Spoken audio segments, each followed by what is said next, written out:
Assalamualaikum. One more tip for workplace, for young employees. It's really important that you understand that you will be the bosses of tomorrow. You are our future. You are our future leaders. You are our future workplace leaders. You are the future workplace managers, and you will be the future mentors for other youth and your peers. So if you don't understand this responsibility, that you have to train yourself and you have to become the leaders of tomorrow, nothing will help you tomorrow.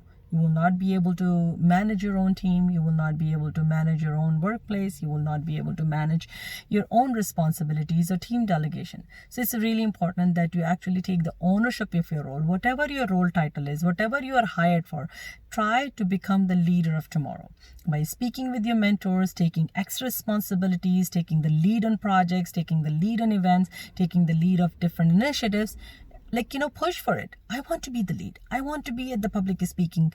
I want to be at the podium. I want to lead that event. I want to be able to plan that and show me how, teach me how. So these are the things that you need to do for your mentors to actually notice that this brother or this sister, this young guy or this young girl is actually trying to be a leader. So I now have the responsibility to actually give my best as a mentor to them. But only you can make that happen. Only you can ask these questions and push for those questions, push for those responsibilities, push your limits.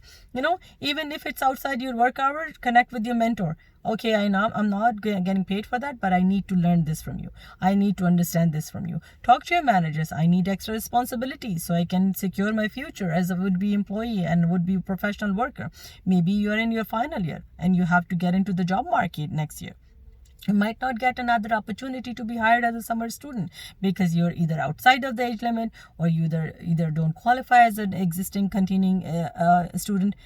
So take the opportunity and take the ownership of your role today. This summer is the best you can do for yourself to build your skills and build your leadership courage, inshallah. So share this message and keep asking me questions, inshallah. Assalamualaikum warahmatullah.